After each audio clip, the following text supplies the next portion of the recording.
우리가 살고 있는 이 시대는 여러분들이 잘 아시는 것처럼 하나님을 부인하는 것이 상식으로 여겨지고 또 그것이 교양으로 여겨지는 시대입니다. 이러한 무신론적인 사고는 지금부터 대략 한 200년 전부터 전 세계를 휘어잡았습니다. 그 무렵부터 이제 전 세계 사람들에게 진화론부터 시작해서 계속해서 하나님을 부인하는 어떤 철학 또 사상 이런 가르침들이 전 세계로 확산이 되었죠.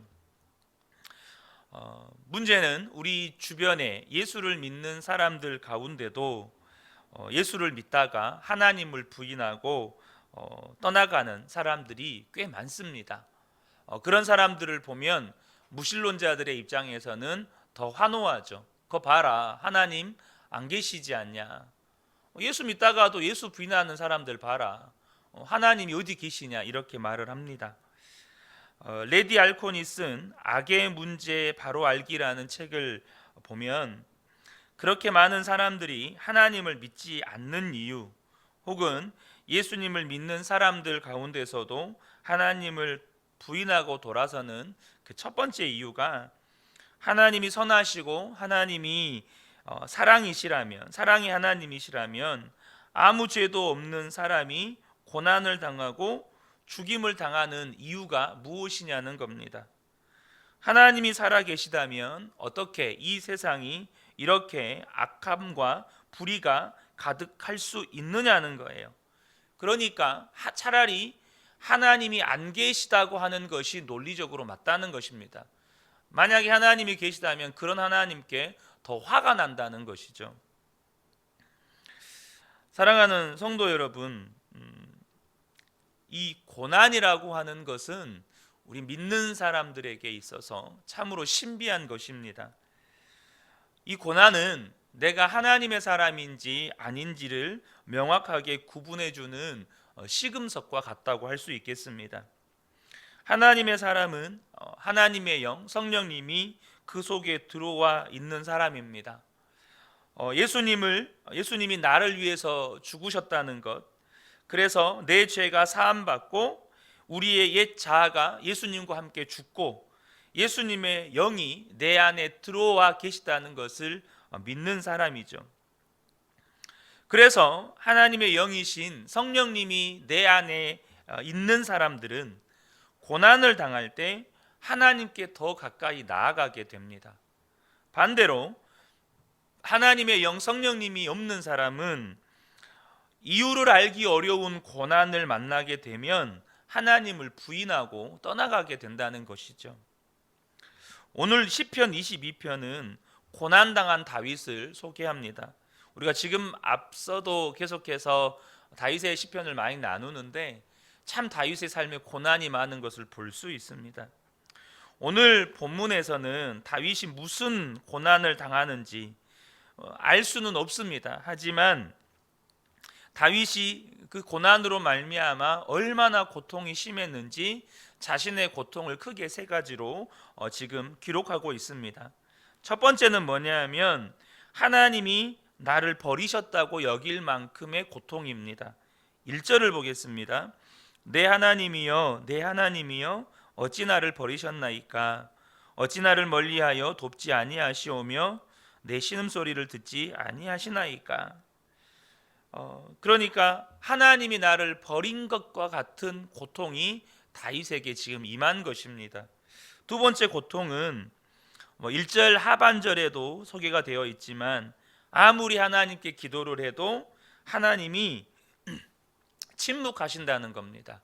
하나님이 응답하시지 않는다는 거예요. 2절에 보면 내 하나님이여 내가 낮에도 부르짖고 밤에도 잠잠하지 아니하오나 응답하지 아니하시나이다. 아무리 기도를 해도 하나님의 침묵만 길어지는 것이죠. 세 번째는 내가 하나님을 잘 믿는다고 소문 다 났는데 내가 이런 고통을 당하는 것을 보고 사람들이 나를 향해서 손가락질한다는 거예요. 조롱한다는 것입니다. 6절입니다. 나는 벌레요 사람이 아니라 사람의 비방거리요 백성의 조롱거리니이다. 그런데 놀라운 것은 다윗이 이런 고통을 겪고 있는데 그런 고통의 신음 사이사이에 찬송이 기록이 되어 있다는 겁니다. 그렇게 고통 속에서 신음하다가도 다시금 다윗의 입에서 나오는 찬송의 고백이 본문에는 곳곳에 실려 있습니다. 3절 보면 이스라엘의 찬송 중에 계시는 주여 주는 거룩하시니이다. 주님은 거룩하십니다. 여러분 찬송이죠.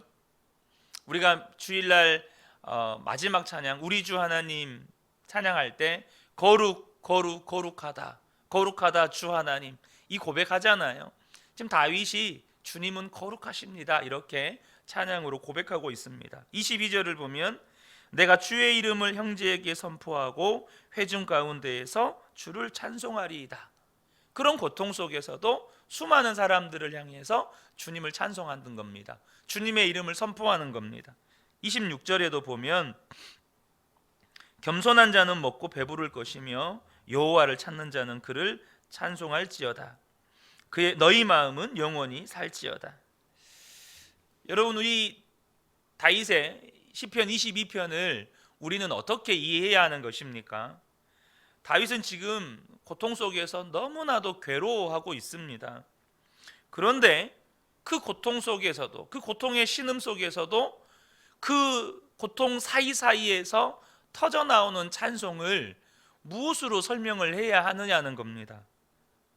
여러분 그것은 다윗과 함께 하시는 성령님의 역사인 것입니다. 성령님이 다윗이 정말 기가 막힌 고난 속에서 계속해서 하나님을 바라보게 하시고 계속해서 하나님의 계획을 깨닫게 하시고 믿음으로 주님 앞에 더 나아가게 역사하시는 것입니다. 사실 시편 22편은 우리에게 굉장히 친숙한 시편입니다. 왜냐하면 예수님의 고난을 그대로 묘사하고 있기 때문입니다. 1절을 보면 내 하나님이여 내 하나님이여 어찌 나를 버리셨나이까. 여러분 너무나도 잘 알고 있는 말씀의 한 구절이죠. 이것이 어느 장면에서 예수님이 하시는 말씀입니까? 바로 십자가에서 달려 죽으실 때 엘리 엘리 라마 사박다니라고 말씀하셨던 그 고백을 지금 다윗이 하고 있는 겁니다. 또 2절을 보면 내 하나님이여 내가 낮에도 부르짖고 밤에도 잠잠하지 아니하오나 응답하지 아니하시나이다. 주님이 다윗의 기도를 거부합니다. 어느 장면입니까? 겟세마네 동산에서 예수님이 기도하십니다. 주여 하실 수만 있다면 이 잔을 내게서 옮겨주십시오. 그런데 주님께서 그 기도를 거부하십니다. 응답하지를 않으세요. 또 7절과 8절에 보면 나를 보는 자는 다 나를 비웃으며 입술을 비죽거리며 머리를 흔들며 말하되 그가 하나님께 의탁하니 구원하실 걸 그를 기뻐하시니 건지실 걸 하나이다. 여러분 예수님께서 십자가에서 달려 죽으실 때 사람들이 뭐라고 예수님을 조롱합니까? 야, 저 사람이 지금 엘리야를 부르나 보다. 야, 지금 하나님이 저 사람을 구원하신가 한번 지켜보자. 지가 하나님 아들이라고 했으니까 하나님이 진짜 구원하신가 지켜보자. 이렇게 조롱했던 그 장면이 지금 시편 22편에 기록이 되어 있는 겁니다. 물론 이것은 다윗이 직접 경험한 고통들이었습니다. 그런데 이제는 14절부터 보면 다윗이 당한 그 고통을 시적으로 표현을 합니다. 14절부터 18절입니다. 나는 물같이 쏟아졌으며 내 모든 뼈는 어그러졌으며 내 마음은 밀랍 같아서 내 손에서 녹았으며 내 힘이 말라 질그릇 조각 같고 내 혀가 입천장에 붙었나이다. 주께서 또 나를 죽음의 진토 속에 두셨나이다. 개들이 나를 애워싸며 악한 무리가 나를 둘러 내 수족을 찔렀나이다. 내 겉옷을 나누며 내 속옷을 제비 뽑나이다. 다윗이 지금 이것을 직접 겪은 고통을 지금 기록한 게 아니라 이것은 다윗의 고난을 다윗이 시적으로 표현한 대목입니다. 그런데 이것이 무엇을 말합니까? 예수님이 실제 겪었던 고난을 예언적으로 묘사한 것입니다.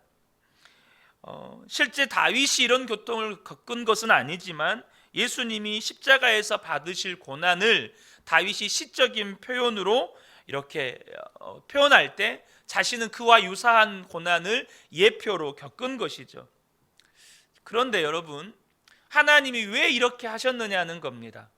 왜 다윗에게 이런 고난을 주셨을까요? 여러분, 지금 시편 22편은 예수님께서 십자가의 사건을 통해서 예수님이 십자가에서 죽으시고 또 예수님의 계획에 의해서 이루어진 것이라는 것을 이 시편에다가 딱 기록해 놓고, 그렇게 예수님의 삶 가운데 예수님의 십자가 사건이 이루어지면 사람들은 예수님이 하나님에 의해서 이렇게 죽으셨고 그 예수님의 십자가 죽음이 우리의 죄를 위한 대속의 죽음이구나라고 하는 것을 알게 되고 믿게 되는 것입니다. 다윗이 이유를 알 수 없는 고통을 겪고 있어요. 그런데 다윗 안에 계시는 성령님께서 그 사실을 알게 해주시고 믿게 해주시는 거예요.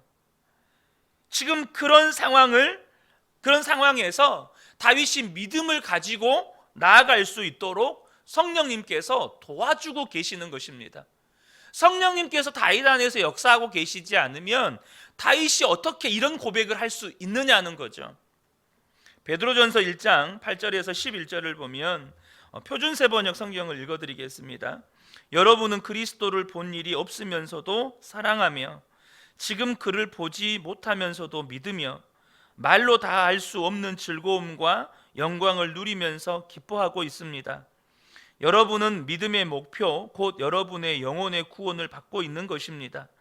예언자들이 이 구원을 자세히 살피고 연구하였습니다. 그들은 여러분이 받은 은혜를 예언하였습니다. 누구에게 또는 어느 때에 이런 일이 일어날 것인지를 그들이 연구할 때에 그들 안에 계신 그리스도의 영이 그들에게 닥친 고난과 그 뒤에 올 영광을 미리 증언하여 드러내 주셨습니다. 지금 다윗 안에 이런 일이 일어나고 있는 거예요. 다윗과 함께 하시는 성령님께서 왜 이런 고난을 겪고 있는지, 그 고난이 무엇을 예표하고 있는지 깨닫게 해주신 것입니다. 다윗은 설명하기 어려운 고난과 고통 속에서 하나님의 이해할 수 없는 침묵을 겪으면서 그 심령 속에서 찬송이 터져나오는 경험을 합니다. 무엇 때문입니까? 그 안에서 성령님이 역사하시기 때문입니다. 사랑하는 성도 여러분, 우리 안에 성령님께서 이 세상을 살아갈 때 어떤 어려움을 겪게 될지라도 우리도 붙들어 주신다는 거예요. 우리로 하여금 믿음으로 주님 앞에 나아가게 하고 오히려 이해할 수 없는 감사가 나오게 하고 이해할 수 없는 담대함을 갖게 만들어 주신다는 것입니다. 여러분, 코리텐붐 여사를 잘 아실 겁니다. 나치 수용소에서 정말로 이루 말할 수 없는 고통을 겪었고 11살 된 여동생도 거기에서 죽었죠. 어떤 사람이 그에게 물었습니다. 그런 기가 막힌 고난의 현장에서 어떻게 이겨나갈 수 있었습니까? 이렇게 대답을 했습니다. 어떻게라고 물으시면 안 되죠. 누구에 의하여 그런 어려움을 이겼습니까? 이렇게 물으셔야 합니다. 이런 무신론자들이요, 한결같이 주장을 합니다. 설명할 수 없는 악의 문제에 부딪히면 누구나 다 하나님을 부인하고 떠나가게 된다고. 이 세상에 그렇게 설명할 수 없는 악과 불의가 가득한 것을 보니까 하나님이 안 계신다고. 여러분, 설명할 수 없는, 이해할 수 없는 악과 불의를 겪게 된다고 해서 하나님이 안 계신 겁니까? 설명할 수 없고 이해할 수 없는 그런 고난을 겪게 되면 여러분, 하나님이 안 계시기 때문에 다 하나님을 떠나가는 것입니까? 물론 우리가 고난을 겪을 때 믿음이 연약해서 넘어질 수는 있죠. 또 주님을 떠나간 사람도 있습니다. 그런데 고난을 겪고 믿음이 더 좋아진 사람은 그럼 없습니까? 여러분 중에도 있을걸요. 고난 때문에 믿음이 더 좋아진 경우. 저도 그렇습니다. 고난 때문에 믿음이 더 좋아졌습니다. 고난 때문에 주님을 더 바라보게 됐습니다. 고난 때문에 주님을 더 사랑하게 됐습니다. 오히려 고난을 겪으면서 하나님을 예배하게 되고 진정한 찬송을 부르게 되어지고 오히려 하나님을 더 찾게 되고, 이해할 수 없는 고난을 겪으면 하나님을 부인하게 된다는 말이 사실이냐는 겁니다. 여러분, 하나님의 영이 있는 사람은 고난을 통해서 하나님께 더 가까이 나가게 됩니다. 성령님이 그렇게 만드시기 때문이에요. 예수 믿는 사람도 병 걸리고, 예수 믿는 사람도 사업에 실패하고, 관계도 깨지고, 여러분 가정에 어려움도 겪습니다. 그러나 예수 믿는 사람은, 진짜 성령님이 그 안에 사는 성도는 어려움이, 여러분 믿음이 새로워지는 계기가 됩니다. 20세기에 들어와서 예수님, 그러니까 AD 지난 1900년보다 20세기 들어와서 100년 동안 순교자가 더 많습니다. 지금도 매년 2만 명씩 그리스도인들이 처형당합니다. 여러분, 그러면 예수 믿는 사람들은 거의 없어져야 되지 않습니까? 그런데 20세기에 예수 믿는 사람들이 가장 많아졌던 세기입니다. 1977년도에 중국 공산당이 공식적으로 아주 대담한 선언을 했습니다. 종교는 미신이고 혁명을 지연시키는 것이라고 믿는다. 지금 중국에 소수의 그리스도인이 남아있지만 그들은 다 늙은 사람들이다. 이제 그들은 얼마 안 가서 죽을 것이고, 그렇게 되면 중국에서 기독교는 끝날 것이다. 공식적인 문서에서 선언한 것입니다. 그런데 지금 중국 기독교인은 약 1억 명으로 추산합니다. 여러분, 성령님 그분께서 우리로 하여금 어떤 고난을 당할지라도 믿음이 더 굳세어지게 만들어주시고 더 하나님께 가까이 나가게 만들어주십니다. 진짜 예수를 믿는 사람은, 정말로 성령님이 그 안에 살아계시는 사람은 그렇게 하신다는 거예요. 하나님께 기도하게 하시고 하나님 앞에 나아가게 만드신다는 거죠. 그래서 다윗도 그렇게 안타까워하고 고통스러워하면서도 주님을 의지하고 부르짖습니다. 11절, 나를 멀리하지 마옵소서, 환난이 가까우나 도울 자 없나이다. 19절에 여호와여 멀리하지 마옵소서, 나의 힘이시여 속히 나를 도우소서. 이 기도에 하나님이 응답하셨기 때문에 다윗의 입에서 찬송이 터져 나오는 것이죠. 사랑하는 딸을 먼저 천국에 보낸 어떤 목사님의 예수 동행일기입니다. 그 일부분을 발췌하였는데요, 그 일이 있고 난 뒤 1년 반쯤 지나서 새벽기도 시간에 갑자기 죽은 딸 생각이 나는데 한없이 울었다. 그날은 종일 울었고 그 주간은 매일 울었다.